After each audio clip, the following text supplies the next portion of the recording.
Az emberiség történelmében fontos és megkerülhetetlen dolog volt a higiénia fejlődése, így ezzel együtt a WC-zésé is. Maga az, hogy elvégezzük a dolgunk könnyebb vagy éppen nehezebbik részét, az egyidős az emberiséggel, és a fene gondolná, hogy mennyi megoldást használtak elődeink kényes probléma kezelésére. Ebben a videóban most a WC-zés történetéről fogok beszélni, szóval most inkább ne egyetek és tartsatok velem.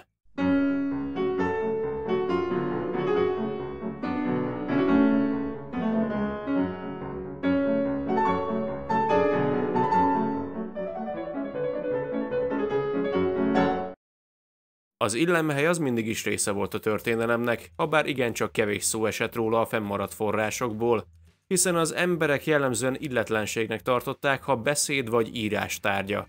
Ezért a történetírásban se fordítottak akkora jelentőséget neki, vagyis a történészek, történetírók töredéke ejtett róla néhány szót. A korok irodalmi műveiben is legalább annyira megvetendő dolog volt írni róluk, mint amikor valaki erotikus vagy trágár verset írt. No de ne rohanjunk előre, vizsgáljuk meg a kezdetektől, hogyan is ürített az ember. Amikor még az emberek többsége nem rendelkezett állandó lakhellyel, nomád életmódot folytatva változtatta a szállása helyét az őskorban, úgy addig az ember nem rendelkezett illemhellyel sem. Ahol éppen rájött a dolog, ott szépen kipisilte vagy kikakkantotta magát. Az első állandó lakhelyek megépülésével az emberek elkezdtek a saját házaikban leválasztani egy mellékhelyiséget, ahol üríthetett gond nélkül. A problémát innentől az jelentette, hogy a salakanyagból származó bűz át tudott terjedni a ház többi helyiségére is. A neolitikum korszakában az emberek főleg a sertéstrágyadomboknál végezték, de ha az éppen nem volt a közelben, vagy nem volt idő odáig kisétálni, akkor bementek a kamarába és egy üres edényt használtak, aminek a tartalmát később kivitték. Bár találtak olyan épített kutakat, amikbe beleengedték az emberek a kitolt dolgaikat. A régészek a vizsgálat során kiderítették, hogy a kutakban levő ürülékek mennyisége és mérete erősen függött az elérhető ivóvíz mennyiségétől. Skócia legnagyobb szigetegyüttesére, az Orkney-szigetekre épült az újkőkorban Skara Brae városa, ami idősebb, mint a Stonehenge maga. Ezen a településen mindössze 50-en éltek, és egy kezdetleges, bonyolult vízzel vezető rendszer biztosította az ürítést a lakók számára, amit a mai értelemben vett toalett primitív elődjének tartanak.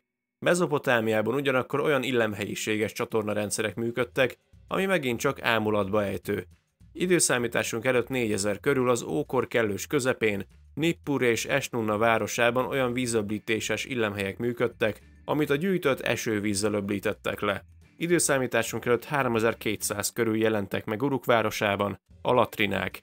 Az Indus völgyében, Mezopotámiában működhettek az első víztisztító rendszerek is. Gyakorlatilag az emberek a székeléshez vízzel öblítették elég kezdetleges megoldással a felhalmozott cuccot, és azt a mocskos vizet később összegyűjtötték, hogy öntözéshez, vizes árok feltöltéséhez használják. A mai Irán területén föld alatti vízvezeték barlangok működtek, amiben funkciója szerint még vezették a szükséges vizet, olykor a könnyítés végeredményét is. Az ókori Indiában időszámításunk előtt 2500 körül Lotál, Mohenjo-daro és Harappa városában a házukban használt vízöblítéses illemhelyet használták a lakók, ami egy égetett agyagtéglából épült lefolyóval csatlakozott. Egyiptomban az emberek már árnyékszéket építettek.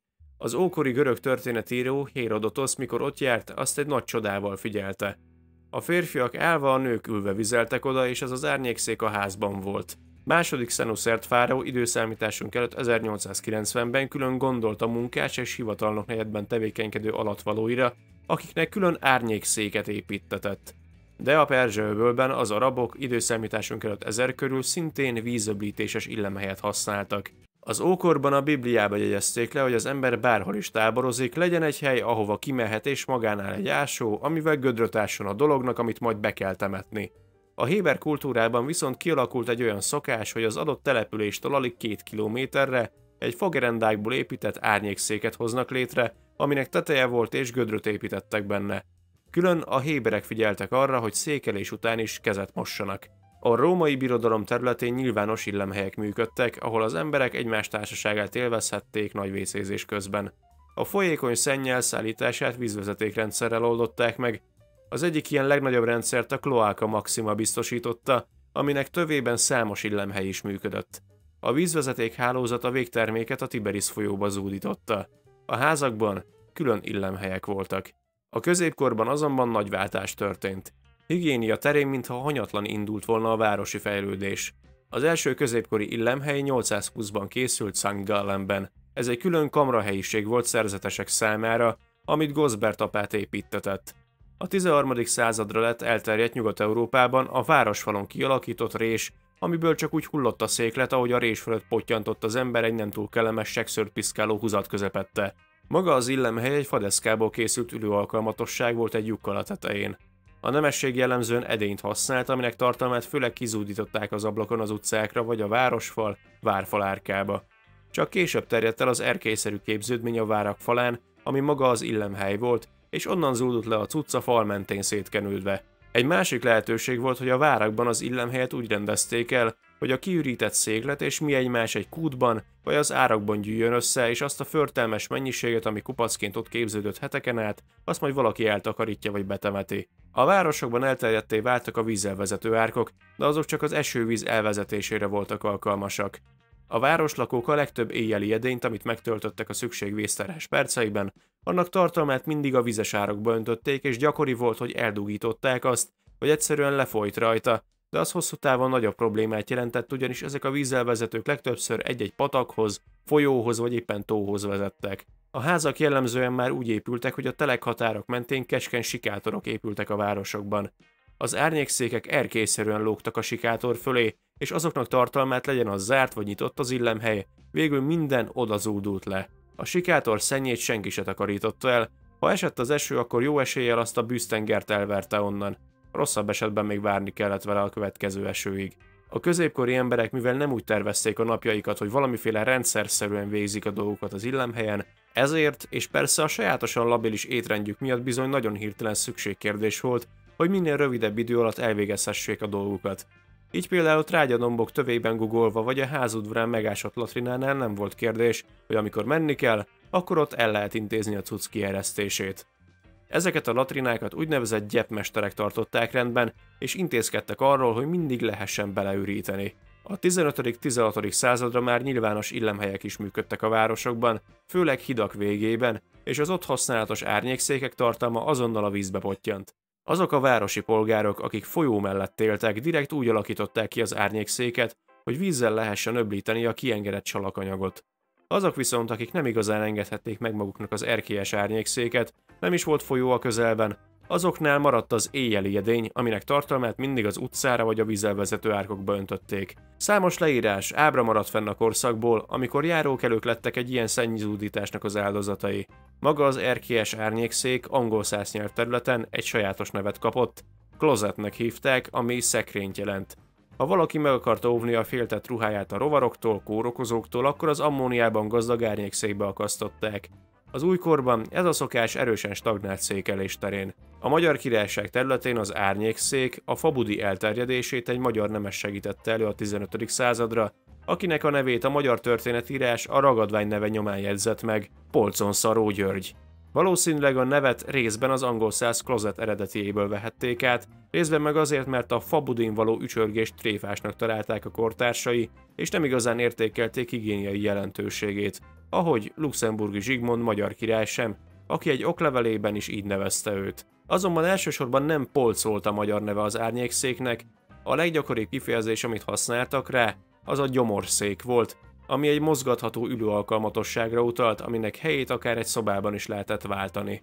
Kazinczy Ferenc a 18. században beszámolt egy börtönben használt eszközről, a kübliről, ami egy fedeles vödörszerű tárgy volt, amibe a rabok ürítettek. A mai értelemben vett első WC-t viszont Angliában alkották meg 1589-ben, az angol költő Sir John Harington hozta létre a lehajtható tetővel rendelkező vízöblítéses illemhelyet.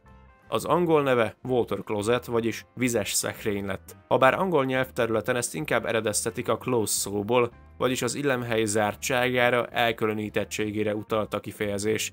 Ennek a találmánynak néhány éven belül akkora népszerűsége lett, hogy első Erzsébet angol királynő a palotájába is beszereltetett egyet, miután megtekintette Harington alkotását. 1778-ban egy korszerű vízöblítéses rendszert szabadalmaztatott Harington WC-jéhez, Joseph Brahma, és a közlekedő edények elvét vette figyelembe a rendszer létrehozásánál. Ezzel elérte, hogy öblítést követően a WC szaktalanná váljon. Angliában szinte mindenhol vízöblítéses WC-t használtak a 19. századra.